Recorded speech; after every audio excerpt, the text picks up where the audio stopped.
Yes. I hope I'm not clear. So let's wait for others to join meanwhile, right? Okay, doctor.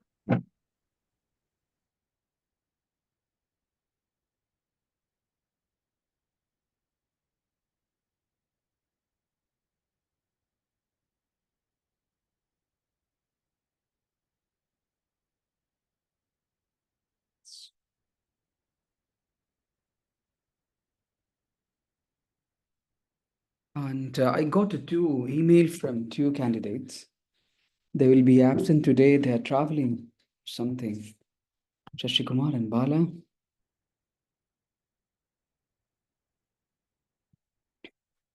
Yes, I believe you can see me and you can hear me, right? Yes, doctor. Sorry for the interruption. So me and Pillai the same color, Yeah. black and black. Okay. How are you, Ruben? How are you, Ami? We're good, doctor. Thank you. Okay. So far, so good, doc. So far, so good. Okay. Let me check it out. Who all messaged me about their absence? I didn't reply even for them. Yes. Oh my God. I'm in the middle of work and attend today's session. Oh my God. So almost most of the people are absent today.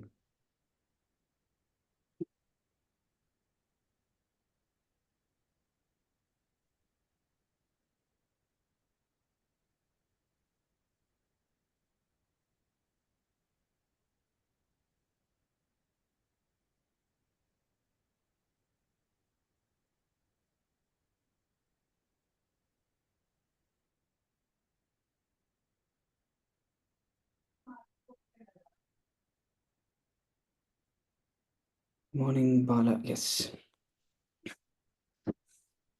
Okay, there are many who are absent today. At least you people joined today.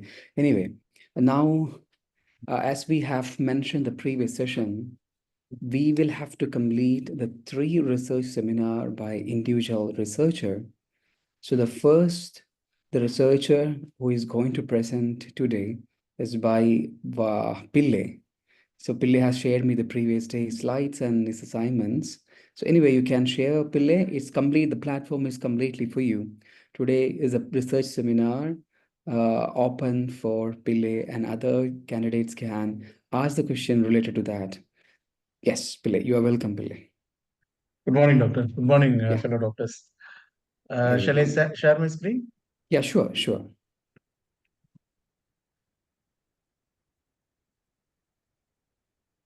Okay. Is my screen visible? Yes, your desktop is visible. Yeah, Republic of. Yeah. Yes, doctor. Perfect. Yes. So this is a presentation today I'm going to give for the fellow doctors and Dr. Asha. The title what I have chosen is Global Energy Transition, Analyzing the Impact in Oil and Gas Industries in Middle East. The research proposal. Other titles also I have mentioned here. Based on your input, we can choose any one of these. So we can go through the other titles. So the strategic positioning of oil and gas industry in Middle East to adapt to the global energy transition towards cleaner energy sources and technologies, adaptation to the energy transition and business impact in Middle East oil and gas industry, energy efficiency measures in oil and gas industry to reduce greenhouse gas emission, stakeholder engagement reporting and emission reduction norms in Middle East energy sector, impact of energy transition in organizational performance of oil and gas industry in Middle East. Again, the emission reduction norms in Middle East energy sector. So, this is what. So going through the presentation, this is the content we are going to discuss today. In the introduction, which has, because we are talking about the chosen title is energy transition. So we'll talk about energy, emission, climate change, and energy transition. So this is the flow of the need of this. Why I have chosen this title. The global efforts for sustainable energy and reduced carbon emissions, the problem statement, the importance of the study, and the literature review. Anyone ask any question? Not as of now. Okay. Okay. The introduction. So energy, we'll talk about first energy. Energy is the backbone of modern societies. The 18th century industrial revolution transformed the human energy relationship. Ever since, the extensive and efficient utilization of energy has played an industrial role in human development. Why so? Because energy is a cost. You have to pay cost to get the energy. So before 18th century, people are using only depending on the natural means of uh, travel for transporting, and they don't need any much energy because industrialization was not there before 18th century. The energy is becoming an increasingly critical commodity on multiple fronts, including technological, socio-economical, and geopolitical. The energy has attained the status of prerequisites for all crucial aspects of societies, that is, mobility, agriculture, industries, health, education, trade, and commerce. If you name it, any industry without energy, they cannot sustain. Even for the future, where the data science and artificial intelligence, there will be a huge data centers which need energy, electricity for cooling the servers. So energy resources exist in a wide range of physical. I'm sorry. You want the name? Sorry. Anybody ask any question because I'm not able to see. No, Pillai, you can continue. No, Okay. no question. Energy resources exist in wide range of physical states, which can be harnessed and capitalized through various technologies. Because when you need energy, you have to source the energy from the earth. What are the energy resources? They are classified into two broad classifications. One is renewable energy, another one is non-renewable energy. The renewable energy, from the name, that you can understand, it can be replenished. Naturally, it occurs and it can be replenished or renewed. Example of renewable energy resources are solar energy, wind power, hydropower, and wave and tidal power. These are all the energy sources which can be named as renewable energy resources. Another energy resources that are non-renewable are coal, energy from coal, burning of oil and natural gas. These are all non-renewable because once you burn the coal, oil, and gas, you cannot get it back. The energy supply. So we have seen the energy resources. How the energy being supplied. The fossil fuels, as we saw, oil and gas, coal, these are all the fossil fuels, have traditionally led the energy sector, presently contributing almost 80% of the total supplies. Why?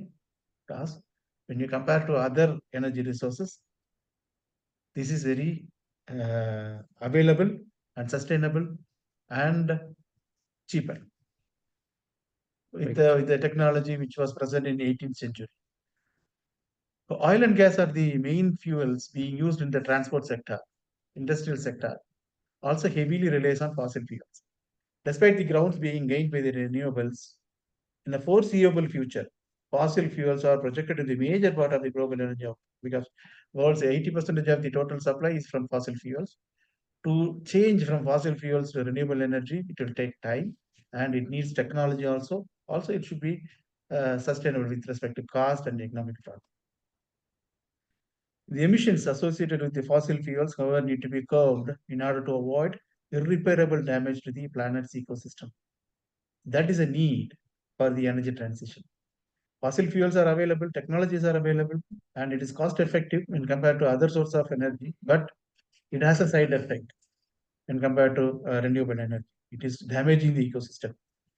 Among three main types of oil fuels, the coal is the most polluting one, while natural gas has the least environmental burdens because the coal is emitting a higher quantity of carbon dioxide when compared to natural gas. So coal is the more polluting, then oil, then the least one is natural gas. Global energy scenario. The global energy scenario also faces a number of other challenges such as rapid growth in energy demand, depletion of fossil fuels reserves, volatile energy prices, and lack of universal access to the energy. So once the demand is more, then the cost or the price also will be more, isn't it? Then the price Yeah. is depending on the demand. So that's the reason the energy prices are volatile based on the demand. If you see the pandemic where the fuel demand are very low, that time oil prices were very less, and many industries they have to close their production because of the pandemic. So that's the reason the energy demand was less and the price also was. The fast growth in the global energy demand, owing to factors such as surging population, economic and infrastructural development, and urbanization, is adding pressures on energy supply chain. Because any industry, any city, any urbanization, any modern city which needs electricity is the base. Continuous 24 hours electricity is a must for people to sustain. According to the Energy Information Administration, that is EIA, between 2018 and 2015, around 32 years, the world energy requirements to be increased by 50% because of the modernization. Access to the refined energy resources, that is what oil and gas, remains to be major challenge for significant proportions of population in the developing countries. One side, the population is increasing and the cities are getting modernized and the energy demand is increasing. And another other hand, the natural resources of oil and gas is depleting and it is polluting also. Usage of oil and gas also polluting the environment. So that is a challenge now. As I saw before, the burning of coal, oil, and gas, natural gas, that resulted into CO2 emission. That is called greenhouse gas emission. Fossil fuels are considered to be primary reason for the anthropogenic emission, that is CO2 emission. In 18th century industrial revolution is considered to have triggered the rapid growth of release of greenhouse gas emission. Before, as I said, 18th century, there was no industrialization, so there was no pollution.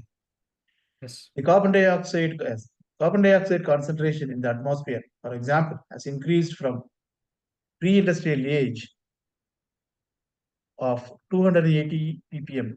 ppm is parts per million. If you take 1 liter of air, then 1 milligram is called 1 ppm. So it is 280 parts per million of carbon dioxide concentration in the atmosphere in 18th century. Now it has shifted to 415 ppm, almost 70-80% increase. The acceleration, the growth of CO2 concentration can be gauged from the fact that almost 100 ppm of total 135 ppm the increment has occurred since 1960. So it is not over three centuries. It is only between 1960 to now, because the oil discovered in the late 1900 that causes there is this much shift of carbon dioxide pollution in the atmosphere. So what if what is the bad effect of carbon dioxide emission to the atmosphere? So that is the climate change. The climate change is leading to a wide range of consequences, such as seasonal disorder, a pattern of intense and more frequent weather-related events such as floods, droughts, storms, heat waves, and wildfires. This led to financial losses and health problems. Climate change also adversely affecting the water and food supplies around the world. Warmer temperatures are increasing the sea level as a result of melting glaciers. During 20th century, the global sea level rose by 20 centimeters. The pace of rise in sea level is accelerating every year over last 2 decades. It has been almost double that last century, because last century the pollution was less, and in this 21st century, because of the modernization and industrialization, carbon dioxide emitted to the atmosphere that led to global warming. That global warming resulted in melting of ice from the poles and the cold climate areas, and that resulted in 20 centimeter rise in sea level. The past 7 years have been observed to be the warmest since records began 2020, being the hottest year ever. The year 2021 set new records of natural disasters, including heat waves, wildfires, storms, and floods. You might have seen even in 2024 we had major flood and landslide in India and in Wayanad. Many areas where we had cloud break In Pakistan last year happened, and year before also it happened in Badrinath, in the Himalayas. All these areas, the flood happens, and because of this change in uh, the atmospheric condition. Extreme weather events are now considered to be new normal as experts predict more intense natural calamities, including wildfires, storm floods, and droughts are going to come. So, what we have done for this climate change? If you look at the global efforts, one third of the world's oil is produced by Middle East. That's the reason we have to concentrate on Middle East because oil reserves are more in Middle East. Second, US. Third comes to Asia Pacific. In Middle East, Saudi Arabia, Iran, Iraq, and UAE, Kuwait, and Qatar belong to the world's top suppliers of fossil fuel. Saudi Arabia is the topmost oil exporter, followed by Iran, Iraq, and UAE. The export oil is less, but the energy reserve, oil reserve is more. Qatar is having more gas reserve when compared to oil. As the world increasingly focus on sustainable development and mitigating climate change, the oil and gas industry face significant challenges and opportunities. Hmm. Where there is a challenge, we can convert into opportunity for the business. The growing importance of sustainability and alternate fuel initiatives stems from urgent need to address environmental challenges. Why we need to go for alternative sustainable energy supply? Because it is affecting our environment. Mitigate climate change and reduce dependence on finite fossil fuel resources. This is the need for today. So the global efforts, if you look into international agreements, the Paris Agreement 2015, a landmark international treaty with the global of limiting the global warming to well below 2 degrees Celsius above pre-industrial levels. So pre-industrial level is 18th century.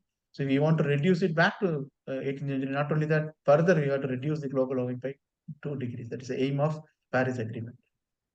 So United Nations Sustainable Development Goal seven focuses on ensuring access to the affordable, reliable, sustainable, modern energy for all.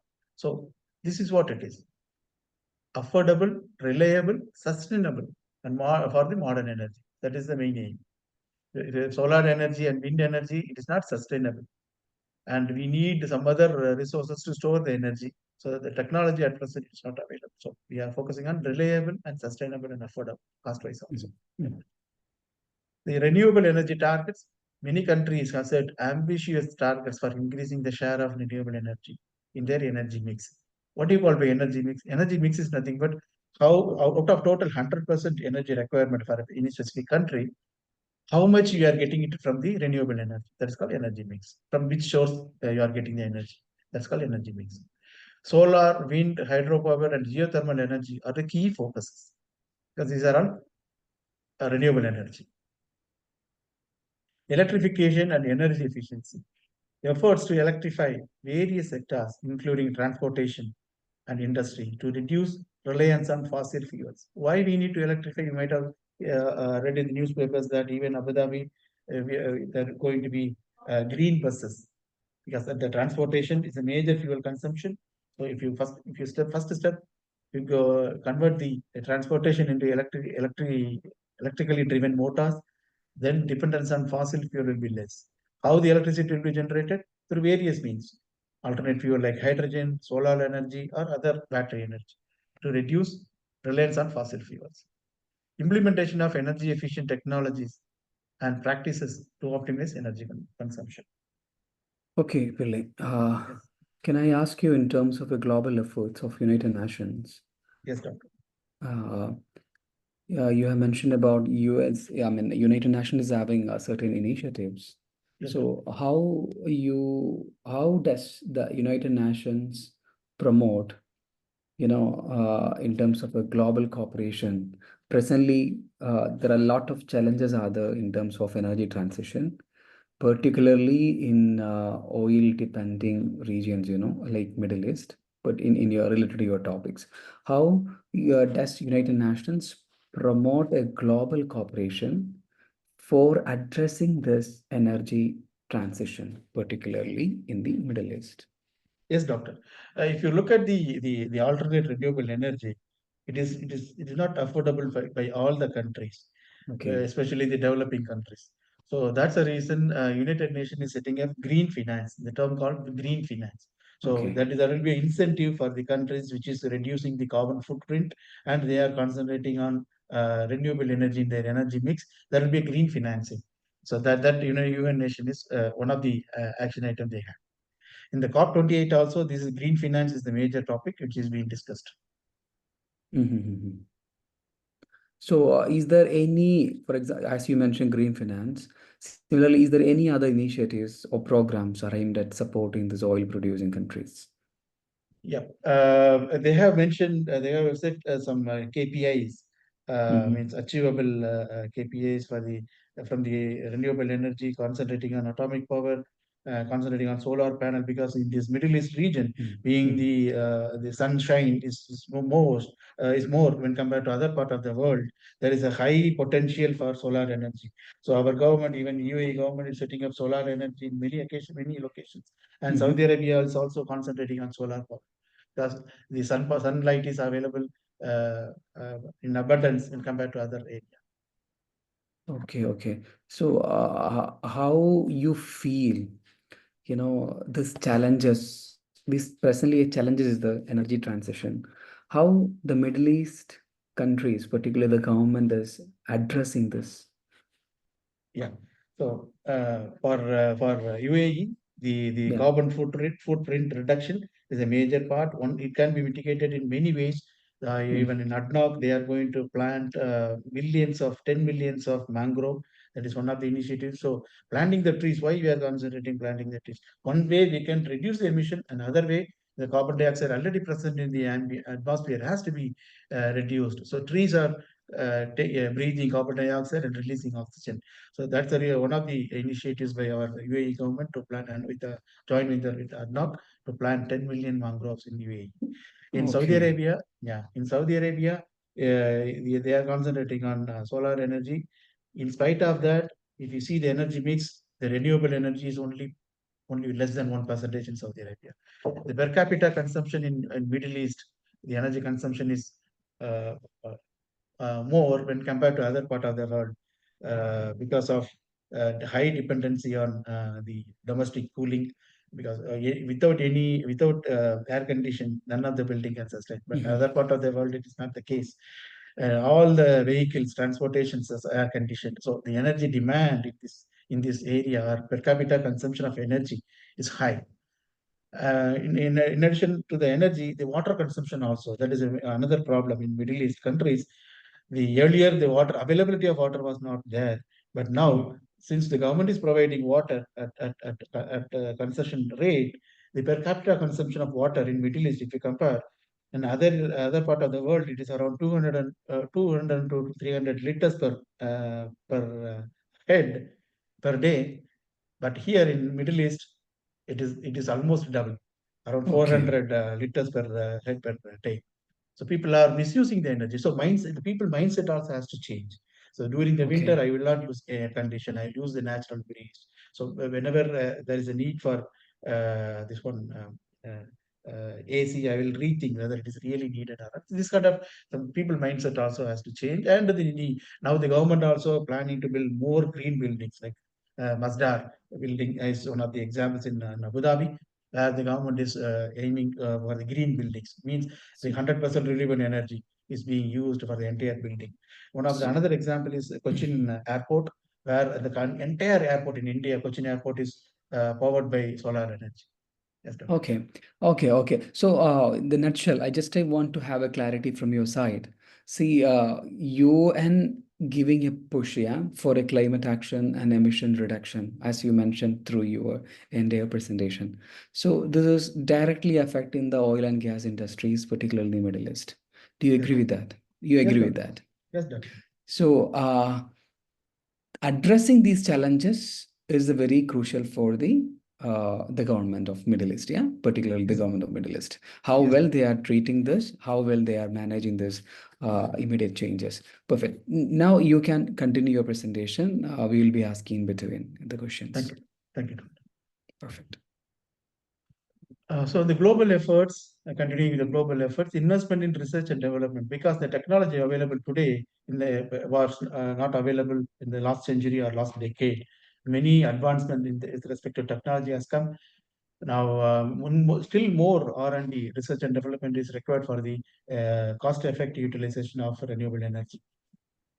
And funding also required, like advanced battery storage. That is the main problem now we are facing. Even if solar energy is available in abundance, how to cultivate that solar energy, how to store that energy. We need lead-based battery. Batteries are not available. This lead-based lead is very scarce. It is available on the metal. So storage of energy is a big question. So now more research and development is focusing on how to storage this energy. Then the carbon capture and storage. So in the industry, or somehow we need industries, because in the modern world, it highly depends on industries. At the same time, how to mitigate the global warming or climate change. So whatever carbon dioxide we are emitting through industries, you have to capture that carbon dioxide and store it and use it for some other purposes. And advanced nuclear power. These are all the main investment in the R&D is focusing on. Then carbon pricing. So implementation of carbon pricing mechanism to internalize and the external cost of internalize the cost of carbon emissions and incentivize the cleaner practices. So this is what it is. The more the less carbon dioxide emitting industry will be incentivized. So that is practice is going to. The green finance, I already talked about it. Growing interest in sustainable finance and investment in green projects, reflecting a shift towards environmental friendly, responsible finance practices is going to come. So now we talked about energy, and from the energy, what are all the fuels and what is the side effect, global warming and climate change, what are all the global efforts we are seeing. Now we have to think about, we have to see what is energy transition. That's the main title in the topic of this energy the research proposal. The World Economic Forum defines an effective energy transition as a timely transition towards a more inclusive, sustainable, affordable and secure energy system that provides solution to global energy related challenges while creating a value for business and society without compromising the balance of energy triangle. What is energy triangle? I have mentioned here. Energy triangle is security of supply, affordability and sustainability. So sustainability means it has to sustain for a continuously for a long period. That's called sustainability. Affordability is a price, cost of energy generation. And security of supply, it should be available continuously. So security of supply, there should not be any security threat for the supply of the energy. So this is called energy triangle. In Energy 2022, 26 IRENA's report, they say energy transformation is defined as a means of achieving energy transition. So energy transformation is nothing but achieving energy transition. That is a global energy transformation roadmap 2050. The World Energy Council defines energy transition as a fundamental structural changes in the energy sector that occur worldwide and are not an isolated phenomenon. So here, that's why the global energy transition is the title I have chosen. So globally, the energy transition should occur not in an isolated phenomenon, not only in the Middle East, not only in the UAE, not in one particular industry. So globally, the energy transition should occur so that the effect is global, right? Because even if you release CO2 in UAE, it's not going to stay only in the UAE. It is going to affect the entire world. So that's why the globally we have to take this initiative. Marker defines, these are all the different definition of energy transition. Energy transition as a new qualitatively different phase of energy, phase of earlier transition dynamics as an example of broader set of sustainability transition.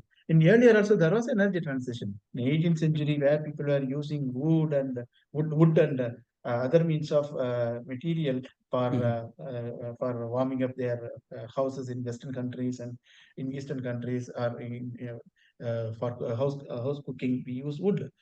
Now slowly it was changed to coal for electrical generation, then house warming. Then slowly it changed to oil. Now it is natural gas. So this is the energy transition happened in the past decades.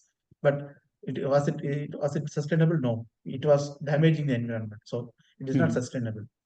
Sustainability transitions research emphasize the interconnectedness of social, technical, institutional, and political changes and stress path dependency and blockchain.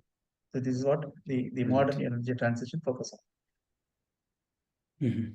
So this is what the history of energy transition. The first energy transition propelled in the industrial revolution mainly attributed to coal, replacing the biomass and wood as a more efficient and effective fuel to drive machines.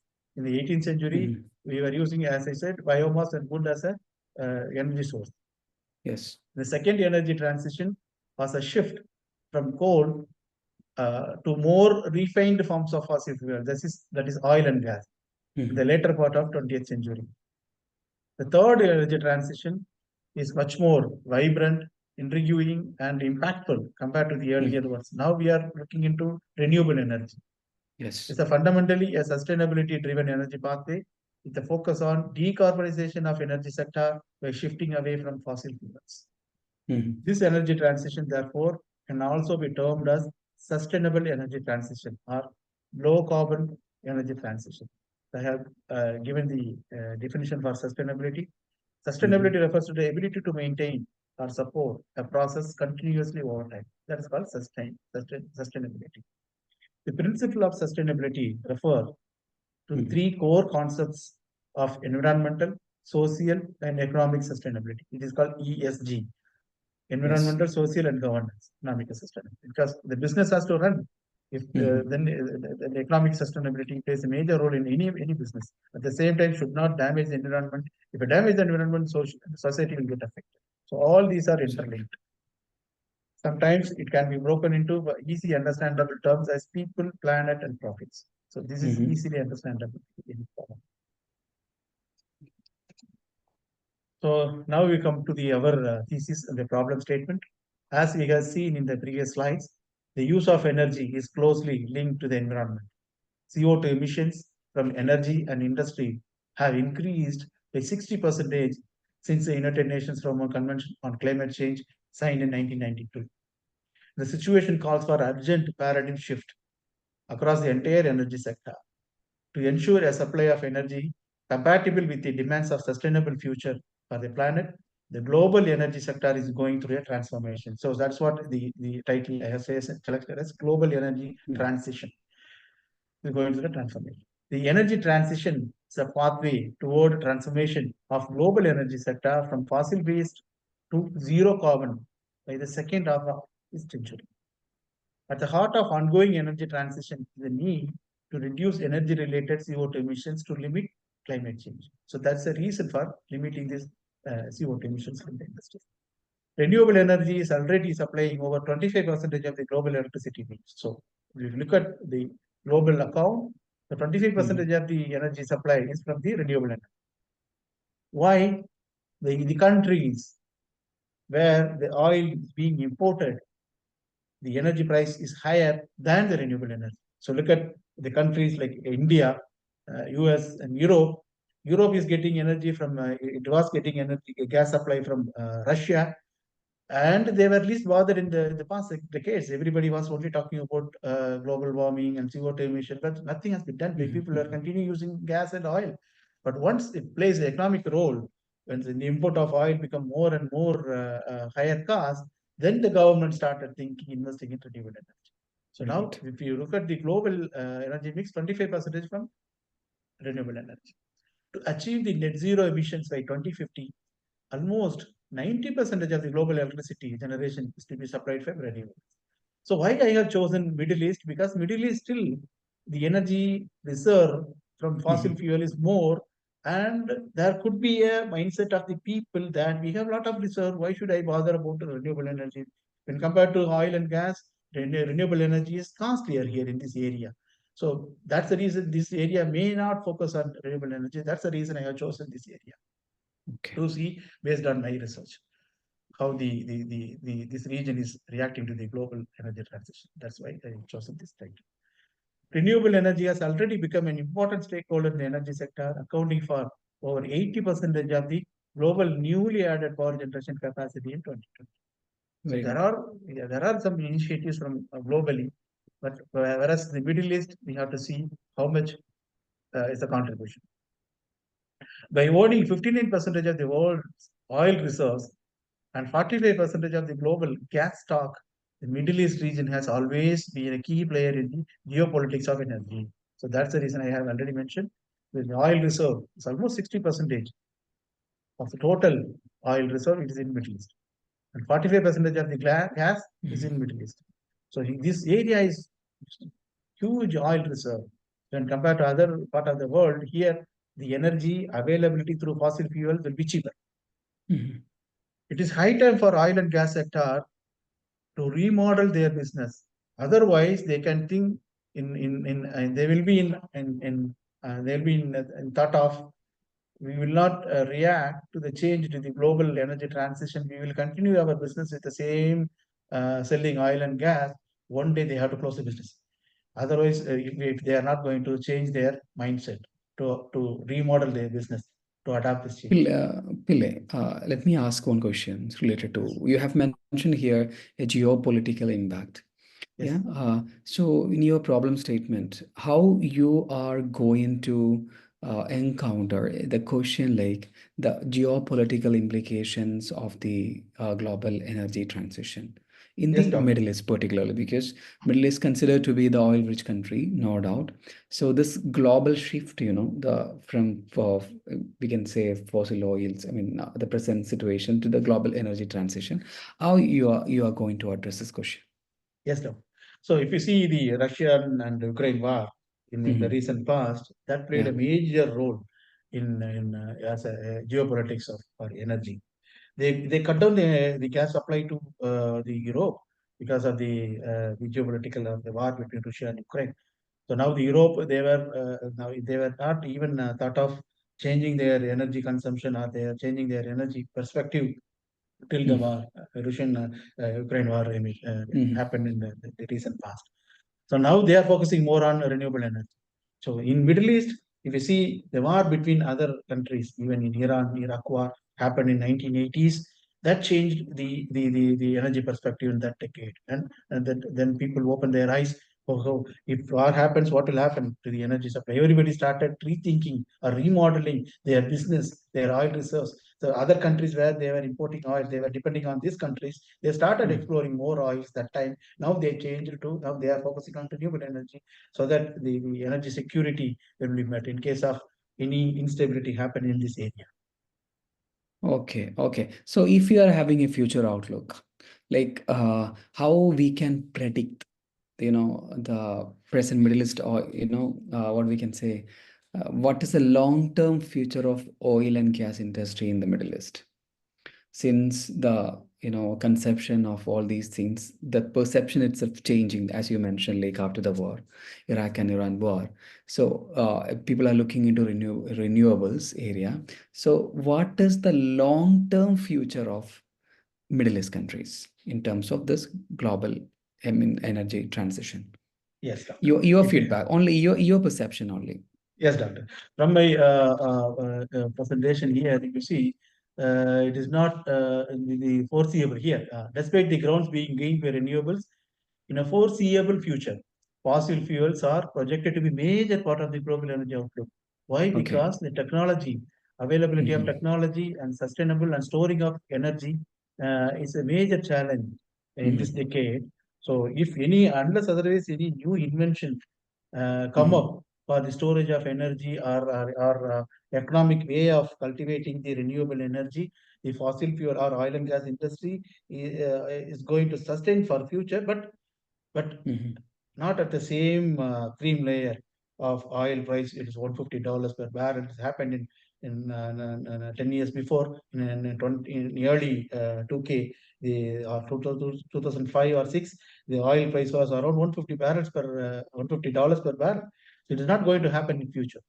The demand is going to decline, and the people will be more looking into renewable energy. The oil price is going to sustain, and it's going to decline in future because of the demand. So the oil and gas industry in the Middle East, they have to rethink, remodel their business, converting this oil and gas into more energy, or the energy which can emit less carbon dioxide. So, for example, converting methane into hydrogen, the methane reformers, and coal gasification, because coal is more polluting fossil fuel compared to oil and gas.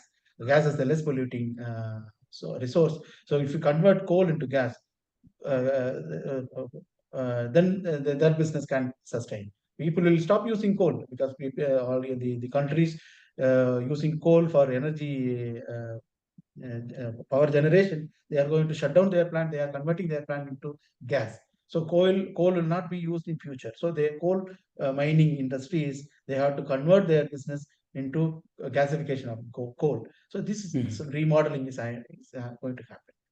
I am not saying that 100% the energy will be renewable in the near future, but people will be focusing on less polluting energy resources. Okay. So this decarbonizing world, we can say people are looking for decarbonizing, yeah? I mean, governments are looking into, Yes, United Doctor. Nations are looking into. Yes, Okay, Doctor. so if I ask my question, there are some other questions related to investment trends and all that I will be asking the last of your presentation.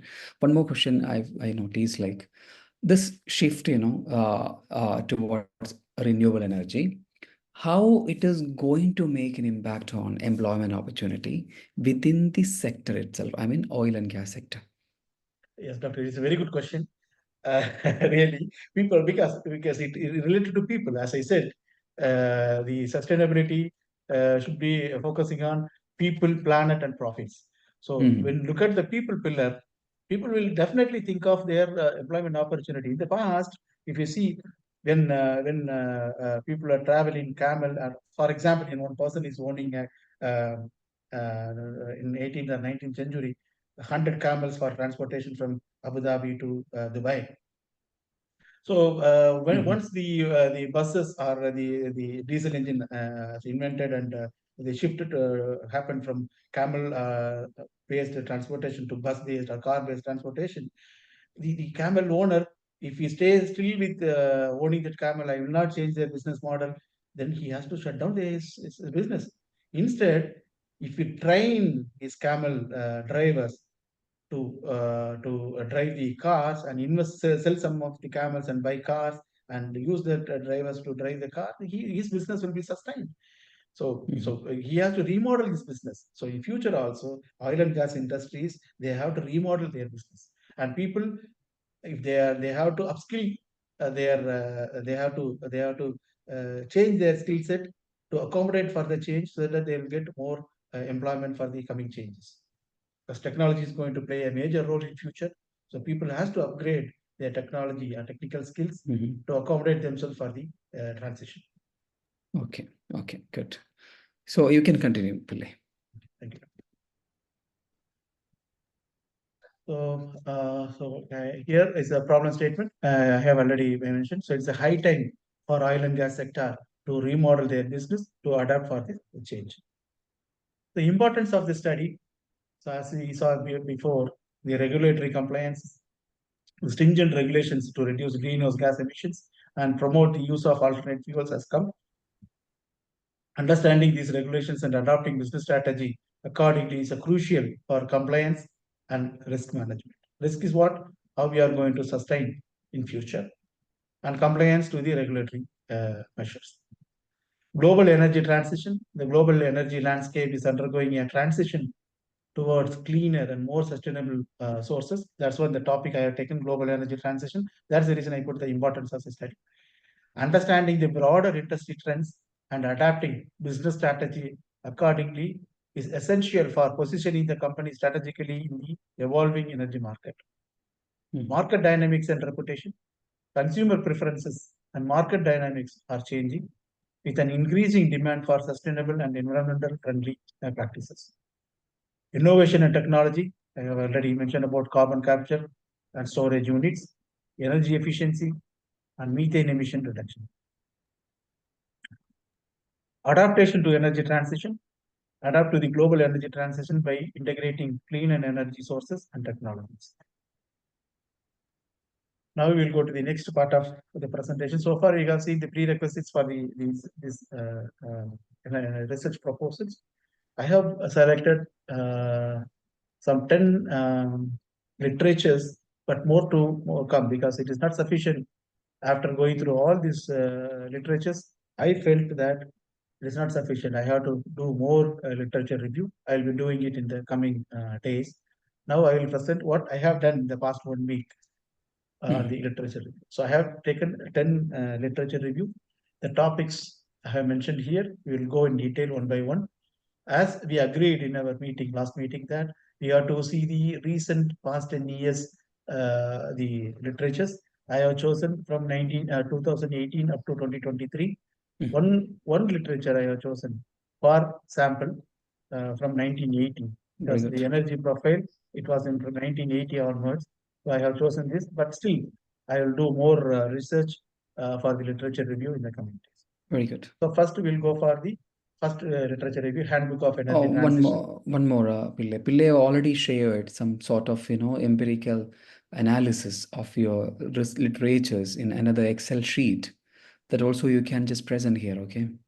Okay. Presentation in the sense like what all you done on that. That's all about. Okay, doctor.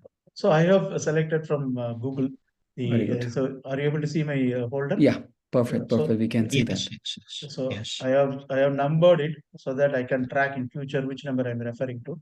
So 10 literatures I have selected, but it is not sufficient. I will be taking more. So I have put in the Excel sheet after Very going good. through each paper or each literature. I have put title, author, publication date, then major objective limitations, and further measures for the future work and conclusion of the paper.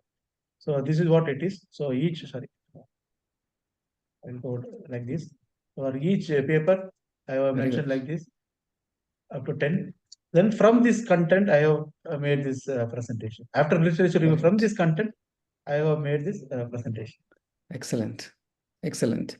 Pille, you will be able to stand, you will be able to answer the questions, whatever the questions our candidates or me and other people are asking, because literature review will be very helpful for that, no doubt. And one more thing, this analysis, the tabular format you have prepared a literature review, that's very, very important. Whenever you are in need of any literature, you can just select very quickly for your references. If you are writing any publications, if you are bringing more informations or adding more information into your thesis, that table will be very helpful for.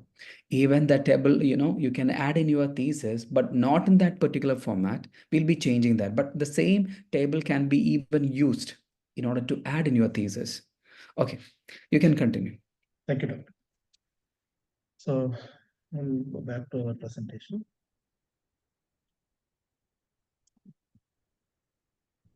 The first literature review will be Handbook of Energy Transition, because this topic is more relevant for my title, that is Global Energy Transition.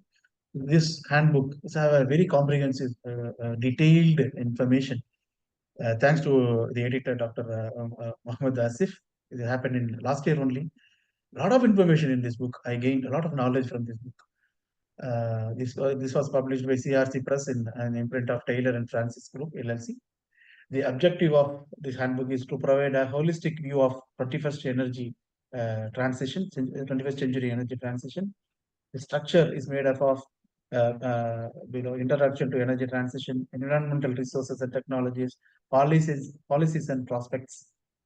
The key dimension they mentioned is the 21st century energy transition has four main dimensions. There is decarbonization, energy efficiency, decentralization, and digitalization. So digitalization plays very critical role. Even ADNOC, now we are focusing on digitalization, and the logo what we have is energy to the power of AI. So energy, we are energy producing company. We are supplying energy to the country, and how come the AI is going to help us in running our business in an effective way? So that is what energy AI is, the logo I mean the motto we selected by our group CEO. So digitalization going to play a major role in energy sector, and decentralization. The word decentralization it has been detailed in this book. And decarbonization already we have seen, and energy efficiency. So these four Ds they say: decarbonization, energy efficiency, decentralization, digitalization. The energy efficiency they mentioned D also, but it's called 4D. The 21st century energy transition driven by increasing energy demand, climate change, and depletion of fossil fuels. Focus on decarbonization and renewable energy adoption. The challenges what we are facing is energy insecurity, especially in developing countries, volatile energy prices, and geopolitical concerns. We have already talked about this. Mhm. These are any war in the Middle East is going to impact the rest of the world for the oil supply. So there will be scarce in oil and gas supply. So they have to look into alternate energy. So instead of firefighting at that stage for alternate energy, so the oil importing countries they started investing in renewable energy like India and China. Technological drivers, advancements in renewable energy systems, solar, wind, and hydropower, integration of electric vehicles and hydrogen technology. This hydrogen technology is going. It's also last year it was the theme in 2023 ADIPEC. ADIPEC, you know about the ADIPEC, right? Abu Dhabi Industrial Exhibition. Mhm. It is happening in Abu Dhabi in November during winter, start of winter. This year is going to happen in November. A lot of country, lot of industries, all part of the world, they will participate in this exhibition. We are ADNOC is sponsoring in UAE, so we used to participate in this exhibition, and the theme in 2023 was hydrogen as a fuel, hydrogen technologies. So we saw one car from Japanese technology. They parked the car in the exhibition that fueled by hydrogen. But there is an issue in hydrogen technology also. So far, with available technology, production of hydrogen depends on green hydrogen, blue hydrogen, gray hydrogen, mini hydrogen. Because Mhm. gray hydrogen is nothing but gasification of hydrogen from methane. That is called gray hydrogen. We are taking hydrocarbon and we are converting the hydrocarbon is nothing but carbon and hydrogen. It's not hydrocarbon. It's a gas. So methane has CH4, carbon and four molecules of hydrogen, CH4. Taking the hydrogen from the methane is called gray hydrogen. This hydrogen will be used for transportation. But converting this methane into hydrogen, which needs energy, that also we have to take it from the methane itself. So we have to consume some methane. There will be emission carbon dioxide, and that energy will be used to convert methane into hydrogen. So some Okay. technology limitation is there for hydrogen So, technology. Pillai, I have just a pause is required. Yeah. Yes, you drink Yes, tea. yes, doctor. Sorry. You could not. No, no, you drink tea. Yes. Actually, we are coming in the screen. Yeah, Ruben and I Oh, mean, Amy, I can see. okay. I think you are able to see everyone. No, Pillai. I'm just presenting. I'm only the You presentation. see, in the top of your screen, there is a meeting icon and via Pillai screen. I mean, the two screen you can see there. Okay. Participants. Okay. And now you can see everyone, right? Yes. It's an advanced version of Zoom, I think. The next version, I mean, new version. Okay. Now you can see everyone. My questions to Ruben and Ami. I mean, only two are here. The question is, what's your comment on Pillai's topic? I have my own comments. I will be Doctor, telling after your comments. Okay. Yes, Ami. uh, pertaining to the topic of Dr. Pillai, it's quite interesting, but in my point of view, it's still lacking of some of uh, factors that are need to consider by Dr. Pillai as portraying into especially the Middle East regarding the energy transitions or global energy transitions per se. One is the factor in terms of military I got stuck.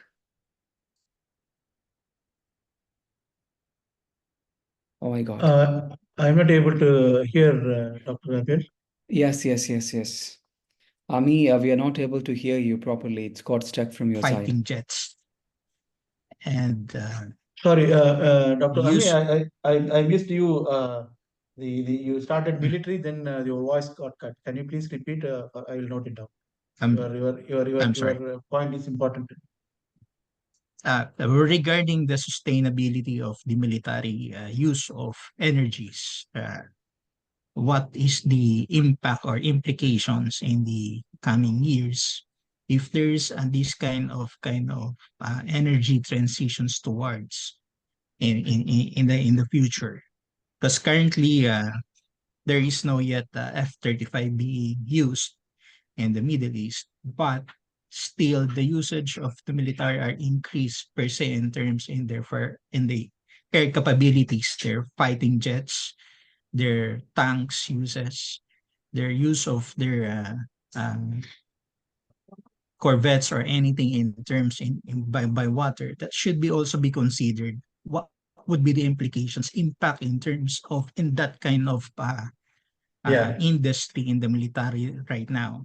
Yes, you have to Secondly, answer. Yeah, one is second. Let me answer this question. Then we'll go second question, if you allow me. If you look at, yeah, yeah, it's a go good ahead. question. Yeah, we have to consider the energy transition in the military also. But I want to quote one example.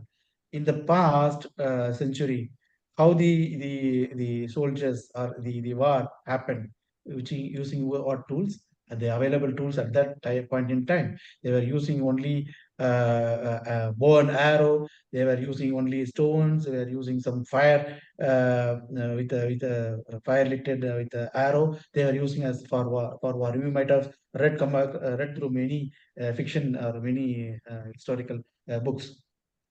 But when the invention of IV engines, yeah, sorry, internal combustion IC engines, then it applied in military also.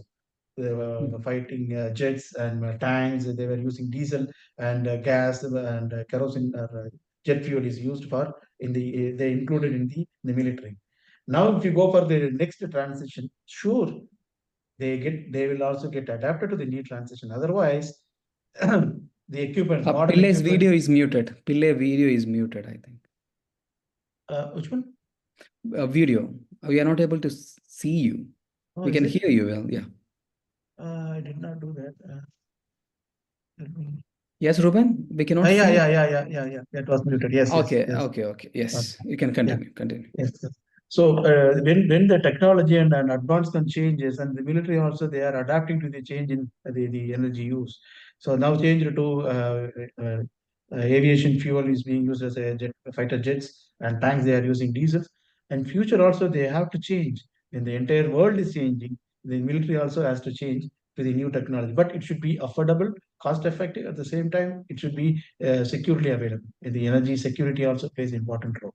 Yes, go ahead, Doctor, for the Uh, next question. uh, I, I do agree with the one Dr. Pillay, but the transitions in terms of the military capabilities, it does that because it takes a of long strategic planning in these things. So it it does not says that the government or the United Nations pursue on these things in just of 2030 or 2050 to decrease the carbon footprints in the world. It does not says that even right now, each countries have been delayed in terms of their procurement or they already been ordered, but the things that it's not yet been delivered in each country, like in the Middle East right now, wherein in fact the one of the long-standing wars are being occurred. So try to look on the impact of that one, that especially in the side of the Syria, the side of Sure. the Libya, which is currently until this time that there are factors of these kind of dilemmas, but they're still one of the contributing energy source in terms of oil and gas that is being now right into side of the being mafia side that needs to put into underground level to the point that they Yes. have to exchange the oil Okay, okay, okay. reserves they have for this kind of Yes. military industry. Thank you, Doctor. Ami, Thank I you. think that that yes. is Ami, you should be here for every session to ask the questions to all other candidates. Yeah, Ruben, I think am I right? So usually these kind of questions we'll be getting only when we are submitting our PhD. Means the we say is for uh, pre-submission viva. Pre-submission viva. We will be having a session like this once we done the work. And after making pre-submission, we will be having these kind of question, very detailed and advanced questions. So this kind of uh, question will enrich, very sure, enrich to think for the researchers, to more on the topic. Thank you. Thank you, Ami, for that. So As a nutshell, what Ami has given, your topic is very, very interesting topic, no doubt. My comment is also same, Pillai. Your topic is good. I mean, energy transition, since this comes from your area. Now, I doubt what Bala and Shashi Kumar is going to take the topic. Yeah. So yeah, it's now your turn. Turn comes to fix what all variables, what all the discussion will be there in your thesis. We have time. We have time.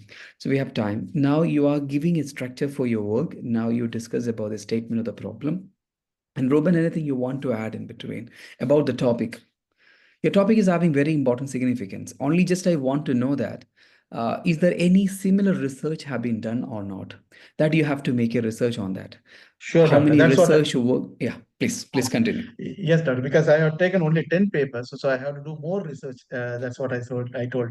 So because everybody is focusing on energy transition and about decarbonization, environment, climate in different ways. But I have to distinguish myself from the other studies, and I have to see. That's the reason I have chosen the recent studies. If you see, Perfect. all the literatures are from recent developments, because now the focus is more on renewable energy and the energy transition. So I'm still, I have to do more research, as you said. Thanks for the doctor for any parallel studies going on with the same topic or not. I'll come back to you, doctor, Yes, after yes. doing more research. Yes. Oh, sure, Pillai. Your topic is a brilliant relevance. The reason is you are able to answer all the questions. Even I was really amazed when you are giving the green, red, and many terms you are providing. Yeah, in between. Just because of that, you have a knowledge about this particular area. That's why you can do with the same topic itself. But we will have to bring many, updations on that. Like we need to check, as we mentioned. Ruben, your comments on the Pillai topic.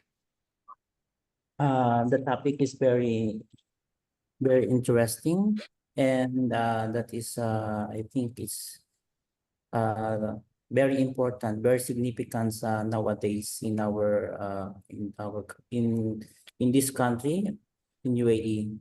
Then I just want to address only from the research topic because it's talks about sustainability.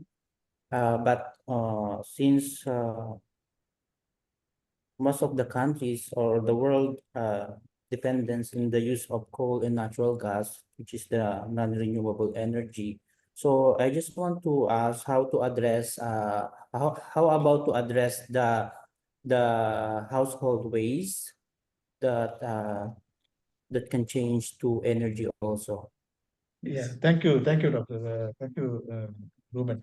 The household consumption of energy. So people will be very responsible and educated how to be responsible in consuming not only the energy, all commodities, all resources, the water, electricity, uh, all these natural resources has to be consumed in a responsible way.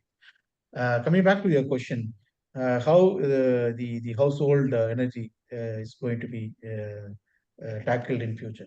Now, as I said, the green buildings. You might have seen in Abu Dhabi, many Masdar city, many building, all the buildings are green buildings. Means the glass they are putting in the building, the structural glazing. That's called structural glazing. These glasses will be converted into solar power, and they will be generating their own power. So there is zero emission and zero dependency on the grid power and the green. They are consuming their own energy. They are enjoying all the comfort what other people are enjoying from the fossil fuel energy generated from fossil fuel. At the Very same good. time, and they are not compromising their comfort. At the same time, they are not damaging the environment. So the green buildings is going to come in future with respective buildings and construction also. If you look at the construction industries, now the usage of bricks and hollow blocks, sorry, bricks and concrete is going to be replaced with hollow blocks or insulated bricks. Even in India, we are started practicing that. That means there will be a hollow block in between thermocol will be placed, and that prevents the heat dissipation from outside to inside, at the same time inside to outside. So if suppose if your building is air conditioned, if the wall is insulated, then the energy demand will be less.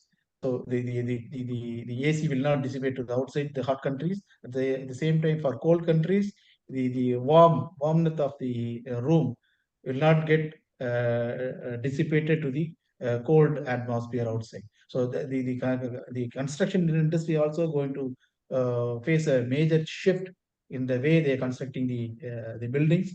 In future, it's all going to come. So each industry they have to remodel their business for the change in technology in the future for the sustainability. Perfect.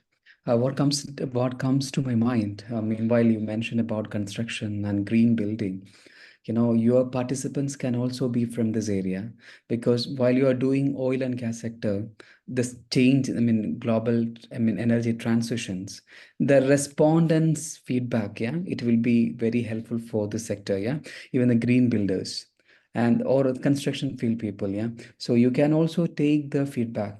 Sometimes you may not be able to get a number of responses from them. You can go for a focus interview, expert interview, which means you need to take only 10 to 20 builders.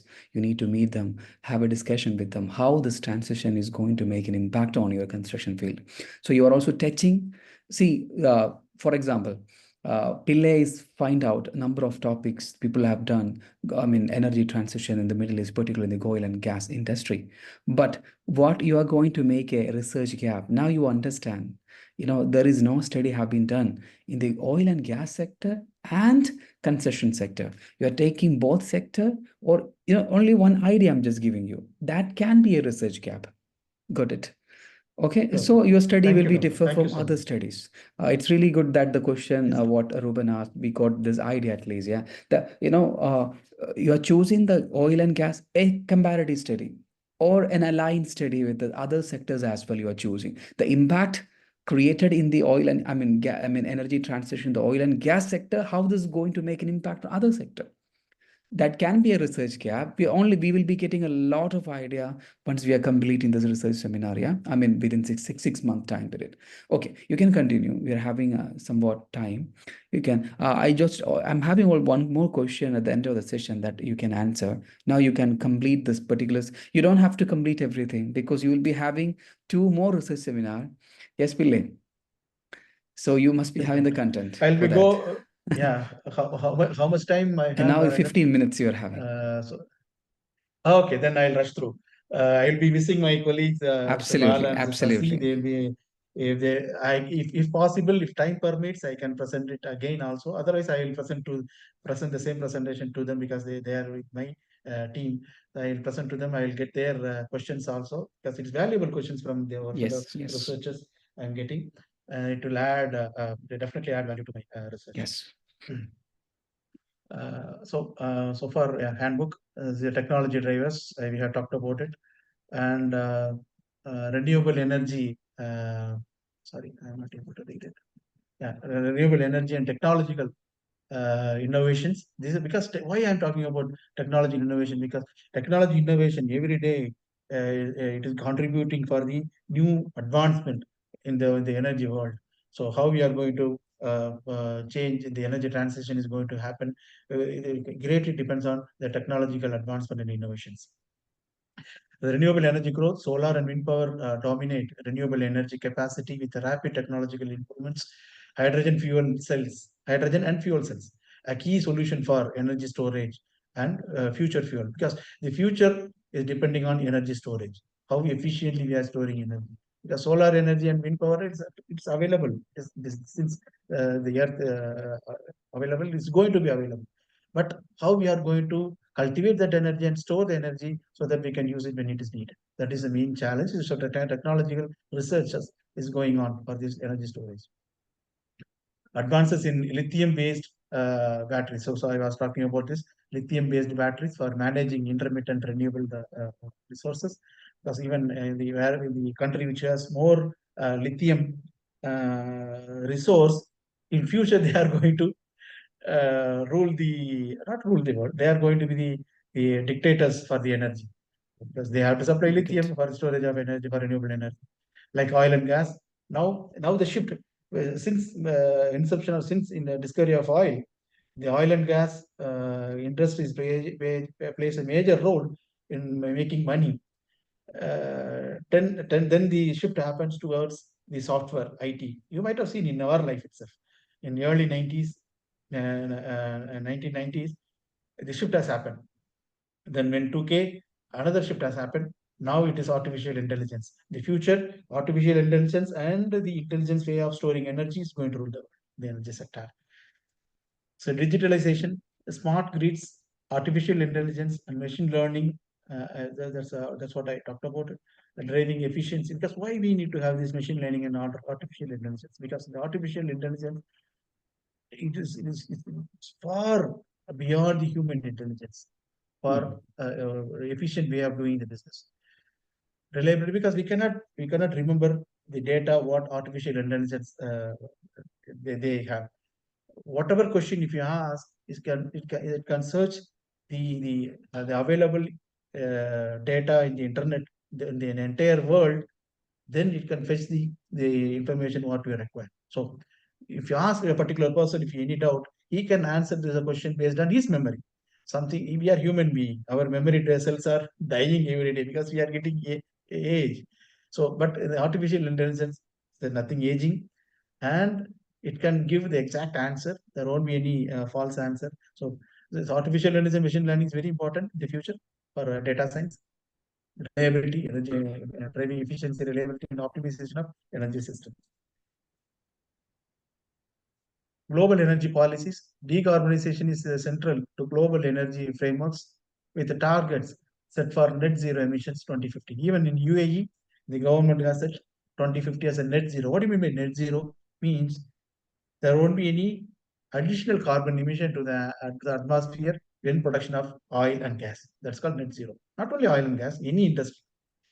There should not be any carbon dioxide emission to the atmosphere. So carbon capture is going to play a major role. Even ADNOC is going to invest in carbon capture. Energy security and economic growth, renewable technologies contributing energy security and economic stability. And now even I talked about carbon capture. In that also there is a gap in technology, because once you capture the carbon dioxide, what we are going to do? We are going to store it. If you use this carbon dioxide for some other purpose, and that purpose is going to release carbon dioxide, then whatever investment you have done for capturing carbon dioxide is going in vain. It's not going to be useful. So there should be a technology advancement. Even though if you capture carbon dioxide and storing it, how we are going to use it? Or you have to remodify, or you are modifying the carbon dioxide into useful product in such a way that using that product should not emit carbon dioxide back to the atmosphere. So that technological advancement is needed. So energy security and economic growth, renewable technologies contributing to energy security and economic stability. The future prospects, developing nations, Saharan Africa, South Asia face unique challenges needing investment in infrastructure and affordability, because these countries are poor countries, they cannot invest like Middle East or developed country like US and Europe on renewable energy. Support for developing nations in achieving decarbonization. So second one is examining the impact of renewable energy technologies on sustainability development in MENA. MENA is nothing but Middle East and North Africa. This was published by International Journal of Engineering Business Management in 2022. The study aim was assess the impact of renewable energy and sustainability in Middle East and North Africa to test awareness and cultural acceptance of clean energy in MENA societies. Why this is important? Because in this region, the oil and gas energy resources are available in abundance.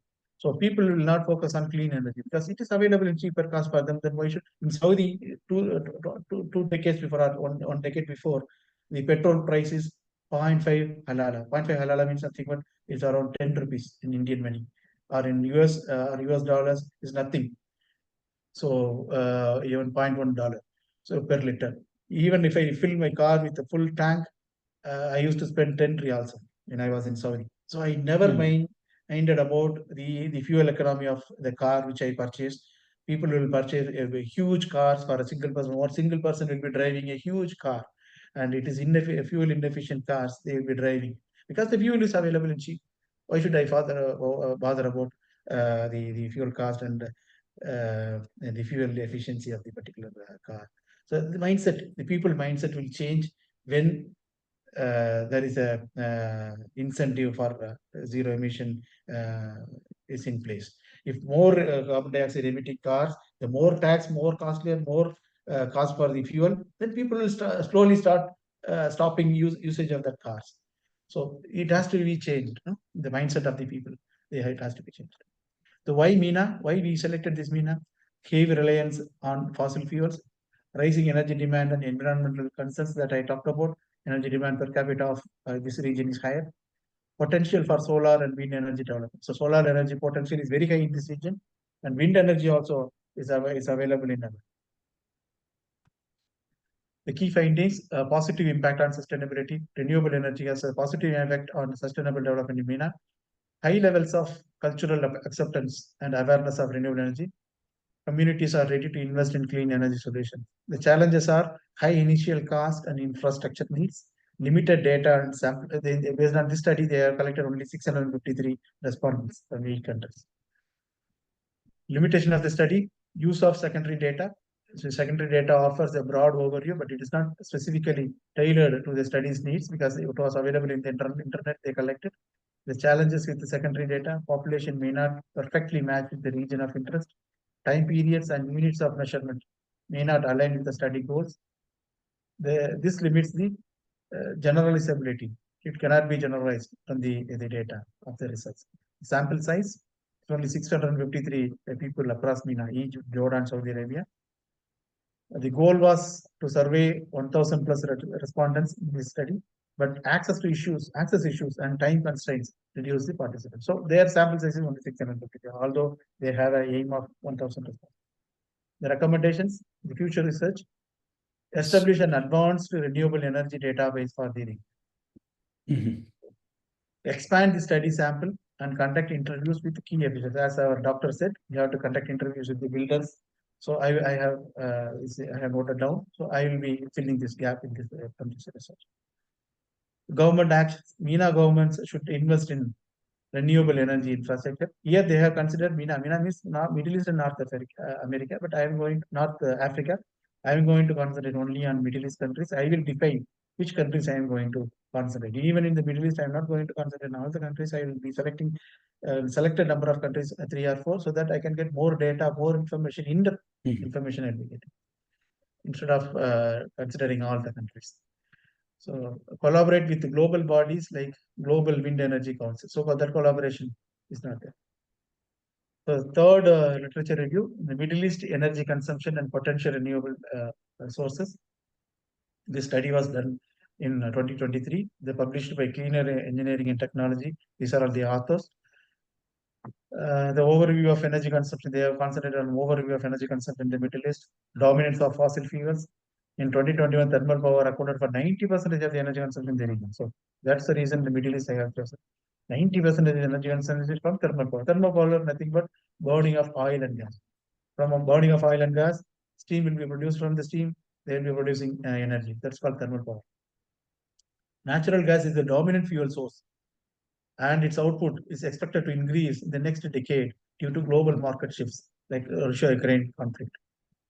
Oil-fired power capacity is expected to reduce by 30% by 2030. So even though 90% is from thermal power, only among this 90%, natural gas will be playing a dominant role, and oil powered energy generation will be reduced. Even in ADNOC, we are retiring some of the power generators, single cycle power generators. Single cycle is nothing but the gas will be used for burning gas will be burned. That will be used for as a rotating energy for the turbines, like our aircraft engine. That rotation power will be converted into electricity, and electricity will be used. These power generators are retired already because after using the gas energy for rotation of a turbine, still it has thermal energy. The flue gas temperature will be around 600 degrees, 650 degrees centigrade. If you see aircraft, the emission from the aircraft, the flue gas, the temperature will be around 650 to 700 degrees centigrade. It is being emitted to the atmosphere with the carbon dioxide. This energy we cannot recover with respect to aircraft. The same for ADNOC also. This energy we were proposing to recover by using for steam generation. The later stage development was integrating this gas turbine with the boilers to generate steam. That steam will be used for internal heating purposes for the industry. But this generators were purchased 30 years, 40 years before. So at that time, the energy conservation measures were not in peak. So it was single cycle turbines. We retired. We stopped generating electricity from that energy inefficient generators. So one of the examples. So oil-fired power capacity also is going to reduce in by 2030 because to reduce emission and to increase energy efficiency. Renewable energy potential. The Middle East is rich in solar and wind resources. These are most probable options to meet future energy demands through regional transmission system. Challenges, obstacles to renewable energy based on this study is over reliance on fossil fuel because this area is oil reserve is more, hampers the renewable energy progress because people will be reluctant in investing this unless they get the payback because it's a business. The political instability and market risks leading to uncertainty for the investors. Private sector Yes. involvement is limited Okay. due to yes, doctor. Pillai, how many slides are there pending? I have total 50 slides. Let me see. Okay. I'm 30, 29, Okay. 30. Don't rush because we need a detailed presentation from your side. Okay. Just because of it will be a model presentation for others as well. Okay, that's why you initiated for the first time. It will be a rush otherwise. So I believe next time Bala and Tashikumar will be joining, right? Yes, doctor. Okay. And one more thing. When I see your investor related one point here, my question, how the investor, there is a concept, Yes, doctor. already we mentioned about it. Yes, doctor. Like, what was the question? Yes. What kind of shifts you are seeing the capital investment in this industry itself as a result of this, energy transition? Yes, doctor. Very good question. Because as an investor perspective, they want to get return on investment. That is the main motto of any investor. They are not going to live for 100 years. So they will have a mindset, why should I worry about for 100 after 100 years, right? So the return on investment is a key, playing a very key role in the renewable energy. So the government started giving incentives. Even in India, it is there. Even the household energy, if you go for solar, the government is paying subsidy. If you invest for 5 kilowatt energy from solar, you will be getting some 30% of the cost because it's capex is more for solar energy because it's solar panel and battery. You have to invest a lot. So 30% of the investment is from the government. So government, it is called green finance. The government is paying for that. So it is encouraging the people to go for investing in solar power instead of depending on the grid. Likewise, this is for household energy in India. Likewise, in industry also, the green finance is available. So if you are going to invest in the renewable energy, the interest-free loans are available, and there will be incentive. Lot of measures are there for from the globally. Yes. Okay, Pillai. So I believe now we can conclude with the expectation that Pillai have to continue the presentation because meanwhile others also will be getting the time for the research presentation preparations. Next week, I'm excusing for the week sessions, have some commitments, have some engagements. At the same time, you can also prepare for your research presentations. I'll be mailing to everyone. So next week, we will not have the sessions. Meanwhile, you can prepare on the research presentation. I have such a suggestion to Pillai, as Ruben has contributed some ideas to your presentation, like some other sectors, you can also think about the global energy transition, assessing its impact, in terms of oil and gas, construction, green building industry in the Middle East. You can stick on Middle East itself, no doubt. You don't have to go for other segments, Middle East itself. Or you can make the global energy transition a comparative analysis of its impact on the oil and gas versus construction, green building industries in the Middle East. There's only one idea I'm sharing with. Now, I am being forced to, okay, now we can conclude the session because my battery charge is going to end by 7% only, within which I have to complete because my battery port, it's not in this particular room where I'm right now. That's why. Okay. So thank you so much, Ruben and Ami, for joining us today. Since if you are absent today, sometimes the presentation will not be adequate enough. absence of researchers will not be having that much impact on the presenters' viewpoints, and otherwise it will be one-to-one presentation. Yeah. So I invite everyone. I strongly recommend and force everyone to be a part of the presentation, the upcoming presentation. It will be really helpful for others presenters also. That's what Pille has done right now. The same presentation you have to do for the Vaibhavas. Yeah. The key panelists will be there. You will have to present at the time. This is very important. So I really feel awesome that what Pille has presented today. You have a vital content, no doubt. The topic is really enriched topic you have. I really, really, really appreciate your effort coming together and coming the first time to present this topic for model for others. And I'll be sharing this recording for everyone. And everyone should have an idea how to present and what should be the content and how should be the presentation. And others can also refer this presentation for better performance. And Pillai, you can present the next time your empirical view, analysis, literature review, that table you have created. That's very important for others as well. And remaining presentations, you're having 20 more slides. That will be your second research presentation. Okay. This is your first research presentation. You will be having the second research presentation as a continuous of it, where you will have to contribute more in terms of you. Now you have an idea about your research topic. You got some more idea today after asking the question from many researchers. Thank you. And next time, Bala and Shashikumar will be joining after seeing this recording. Ask them to just watch this recording. They will be also asking the question in the session. While you are coming to the third research presentation, you must be capable for making your research proposal almost. Thank you, That's Doctor. an idea behind the research presentation. It's Thank you. really, Thank you. really, I'm very happy. I'm very happy for your presentation today. It's really Very good. content oriented, very content very- oriented. Thank you, It's Doctor. very Because interesting topic. Go ahead, So, Doctor.